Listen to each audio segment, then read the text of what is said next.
प्रेमापलीकडचं प्रेम.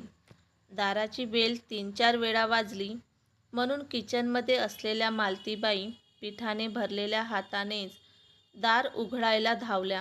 दार उघडलं तर दारात दोन्ही हातात 2 पिशव्या घेऊन प्रतापराव उभे. मालतीबाई कपाळावर आट्या पाडत रागात परत किचनमध्ये धावल्या. त्यांच्या मागे प्रतापरावही गेले. एकदा बेल ऐकू येते ना? लहान मुलांसारखं काय उत्साह असतो हो तुम्हाला दार उघडेपर्यंत बेल वाजवायचा. कालच शेजारचे नेने म्हणत होते, वहिनी तुमच्या बेलचा आवाज फार होतो, आम्हाला त्रास होतोय त्याचा. मालतीबाई प्रतापरावांना पाणी देत बोलल्या. ओट्यावर पिशव्या ठेवत प्रतापराव बोलले, त्या नेण्याला सांग आम्ही आमची बेल वाजवतो, तुला काय त्याचं? स्वतः एवढा खोकत असतो टीबी झाल्यासारखा, त्याला आम्ही काय म्हणतो का? तसं बाईंनी डोळे मोठे करत पुरेसा सूर ओढला. तेवढ्यात हळूच एका पानाच्या विळ्यात बांधलेल्या अबोलीचा गजरा प्रतापराव बाईच्या डोक्यात माळू लागले. तसं बाईंनी त्यांना झटकलं. काय करताय हे? कुणी येईल ना? प्रतापराव लढीवाळपणे गजरा अजूनच घट्ट करत बोलले, कोण येतंय? अन आलं तर येऊ दे की, काय करतो मी असं? बाई गालात गोड हसल्या अन त्यांना दूर लोटत बोलल्या, इतकी वर्ष झाली पण तुमच्यातलं लहान मूल काय मोठं होत नाहीये. वय झालंय आपलं आता मिस्टर राजवाडे. बरं मग. प्रतापराव बाईंना मध्येच अडवत सामानाच्या मोकळ्या झालेल्या पिशव्यांची घडी करत बोलले, प्रेमाला वय असतं का मिसेस राजवाडे? असंही आज काय तो म्हणे प्रपोज डे आहे वाटतं. तशा मालती मागे वळत डोक्याला हात लावत बोलल्या, बस पुरे आता. हे वय आहे का आपलं डे साजरे करायचं? ते दूधवाल्या भैयाचं दुधाचं बिल किती डे द्यायचं राहिलं ते बघा आधी. सकाळीच आला होता तो. आणि काय हो, एरवी मी एकादशी कधी असते असं जरी साधं विचारलं तरी तुम्ही आट्या पाडत म्हणता, विचार तुझ्या पांडुरंगालाच. मग हे बरं लक्षात राहतं हो तुमच्या. प्रतापराव मान हलवत हरल्याची भूमिका घेत हॉलमध्ये येऊन बसले. काही वेळात बाईही आल्या. तुम्हाला किती वेळा समजावं मी, जरा बघून घेत जा ना भाजी, ती मेथीची जुडी आतून किती खराब आहे. माझा किती वेळ जातो सगळं सावरायला ते. काय मेले, एक एक भाजीवाले पण फसवतात. अन हल्ली या डोळ्यांनाही काय झालं काय माहिती, सगळं धुसर धुसर दिसतंय. असं म्हणून बाईही दम टाकत चष्म्याची काच पुसत बसल्या सोप्यावरच. प्रतापरावांनी एकदा होकाराची मान हलवली अन परत पेपरमध्ये डोकं घुसवून बसले. खरं तर त्या मुंबईमधल्या 1 BHK घरात ही 2च पाखरं राहायची. संसाराची 30 वर्ष एकत्र काढल्यावर नवरा बायको कमी, आई वडीलच झाले होते ते एकमेकांचे. त्या घरात प्रत्येक गोष्टीत दोघांच्या आठवणी साठल्या होत्या. चेहऱ्यावर सुरकुत्या वयानुसार पडत होत्या, पण नातं मात्र अजूनही तेवढंच कोवळं होतं दोघांचं. हल्ली बाई जरा जास्त हलक्या झाल्या होत्या मनाने. जरासंही बोललेलं लागायचं त्यांच्या मनाला. प्रतापराव अशावेळी फार सांभाळून वागायचे. 30 वर्षापूर्वी ही 2 मनं एका बंधनात जोडली गेली होती. बाई म्हणजे त्या काळात दुसऱ्या शर्मिला टागोसारख्याच. तशीच गालावर खडी, सावळ्या पण सुबक, लांब सडक केसांच्या घातलेला बुचडा, अंगाने सळसळीत, केसात अबोलीची फुलं गुंफलेली, कपाळावर गोंदण, त्याच्या खाली दोन्ही भोव्यांच्या मध्ये मोठी गोल टिकली, सोज्वळ सालस रूप. प्रतापराव मात्र उंच पुरे, उजळ, अंगात सळसळीत मिचमिरे डोळे, डोळ्यांवर चष्मा, बेलबॉटम पॅन्ट, फुल कॉलरचा शर्ट, शम्मी कपूर सारखा केसांचा पडता कोंबडा. त्या काळी त्यांनी मॅट्रिक पूर्ण करून कारकून म्हणून लागले कंपनीत. ते तिथंच चिटकून राहिले शेवटपर्यंत. मालतीबाई वयात आल्या म्हणजे 16व्या वर्षी लग्न करून त्या प्रतापरावांच्या जीवनात आल्या. त्या काळी मोठी 4 लोक जे ठरवतील ते योग्य असं काहीसं वातावरण होतं. कोल्हापूरची मालती मग मुंबईकर झाली एकदाची. नाही म्हटलं तरी ती बावरली होती अनोळखी शहरात. तशा अबोलबाई कोवड्या वयात फार समजून उमजून वागायच्या. डोक्यावर पदर, घरात माणसांची रेलचेल, सगळं अगदी खेटून असायचं. एकांत तो कसला, अशातही त्यांनी समजून घेतलं.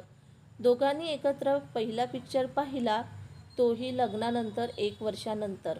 सगळं अलबेल चाललेलं तरी प्रतापरावांना बाईची जरा काळजी वाटायची. मी जर नसलो तर हिचं कसं व्हायचं हा प्रश्न त्यांना सतवायचा. कारण बाई सतत घाबऱ्या गुबऱ्या राहायच्या, जास्त बोलणं नाही, जेवढ्यात तेवढं. कुठे बाहेर गेलं तरी प्रतापरावांच्या पाठीच. कधी कोणती तक्रार नाही की हट्टही नाही.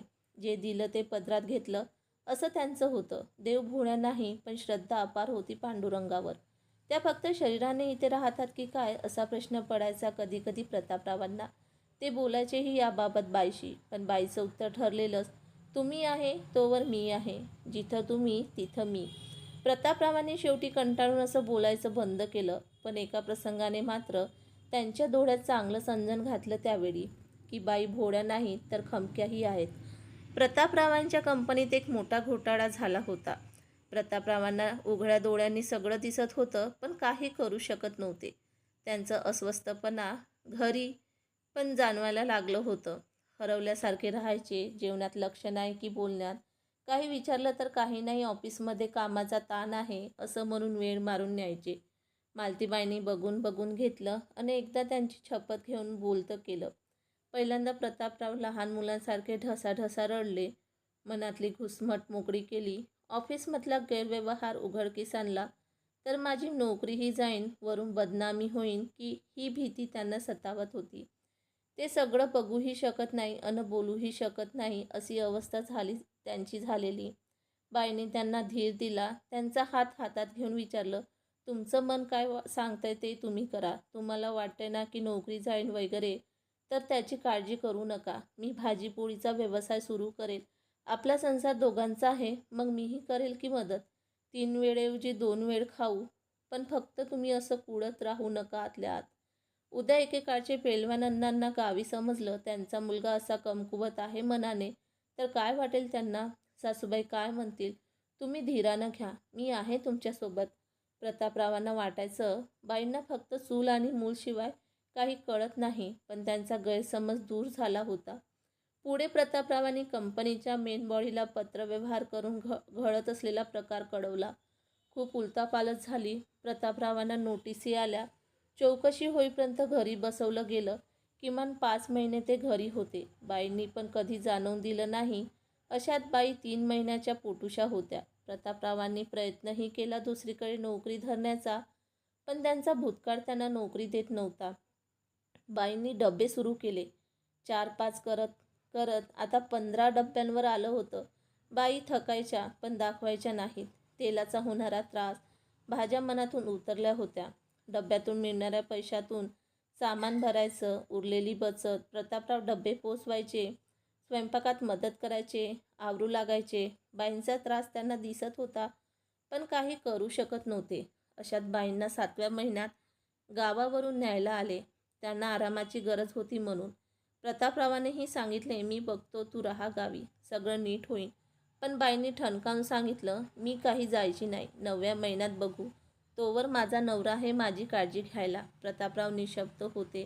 त्यांना काय बोलावं समजत नव्हतं. पुढे तब्बल 5 महिन्यांनी घोटाळा समोर आला आणि प्रतापरावांना कामावर परत घेतलं गेलं, तेही बढती देऊ. तेव्हा देखील अगदी कळवळून रडले ते. अक्षरशः पायही धरले त्यांनी बाईंचे. अगदी आई बनून उभ्या होत्या बाई त्यांच्या पाठीशी. पुढे बाई गावी आल्या. पहिलं पुत्ररत्न झालं, ज्याचं नाव शेखर ठेवलं. घरचे पाठी असतानाही त्या काळातही दोघांनीही एकावरच थांबायचा निर्णय घेतला. जरा झाली कुरबुर, पण हे दोघे एकमत होते. पुढे शेखरचं बालपण, शाळा, अभ्यास सगळ्यात कशी वर्ष निघून गेली दोघांनाही समजलं नाही. एकदा कॉलेजमध्ये असताना शेखर याची मित्रासोबत काही वाद झाला. थोडी मारीही झाली. प्रकरण घरापर्यंत आलं. हे जेव्हा बाईंना समजलं तेव्हा बाईंनी पहिल्यांदा त्याला चारबोट लावली.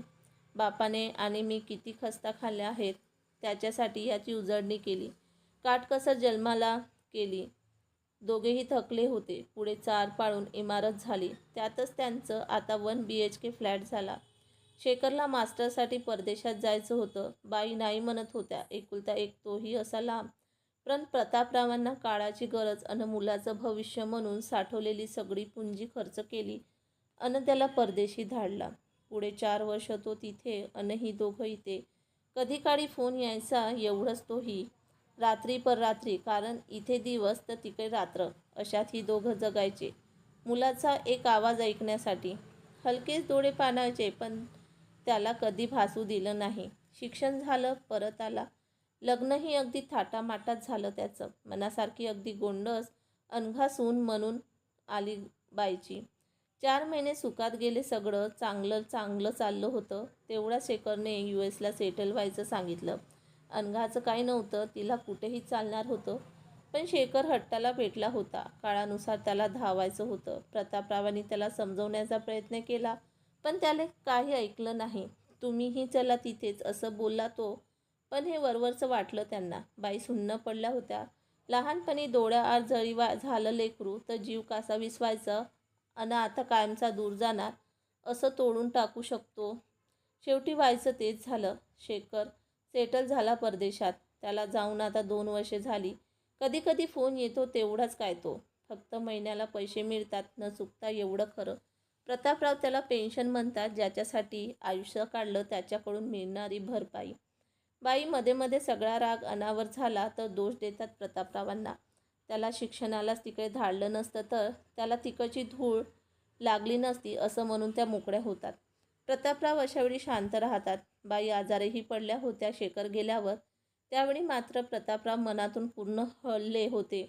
बाई म्हणायच्या, मी खूप छळलं ना तुम्हाला आयुष्यभर. आता मी गेलं की जगा मनासारखं, जप्पा स्वतःला. प्रतापराव तेव्हा बाईचा हात हातात घेऊन म्हणाले, जसं तू म्हणायचीस ना तसंच माझंही आहे. तू आहे तोवर मी आहे.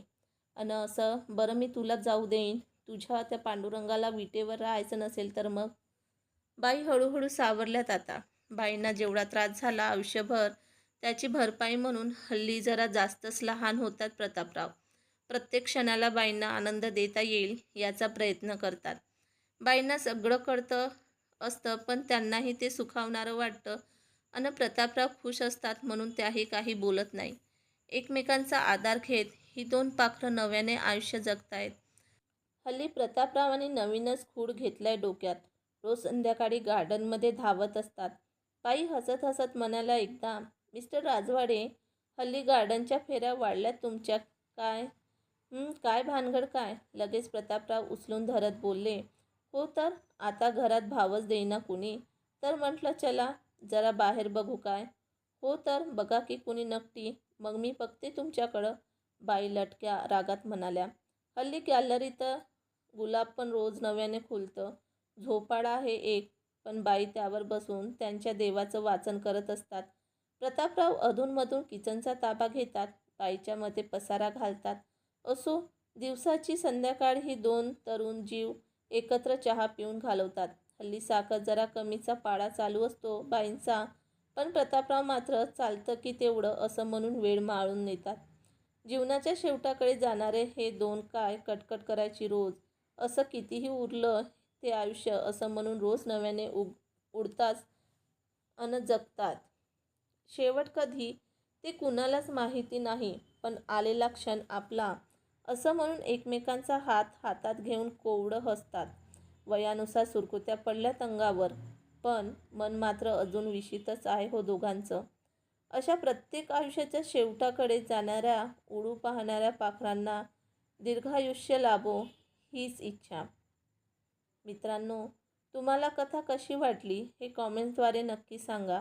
व चॅनलवर नवीन आले असाल तर आपला K3 मराठी कथा या चॅनलला सबस्क्राईब करायला विसरू नका. आपण ही कथा शेवटपर्यंत ऐकल्यामुळे आपले मनापासून धन्यवाद. सबस्क्राईब माय चॅनल K3 मराठी कथा. थँक्यू.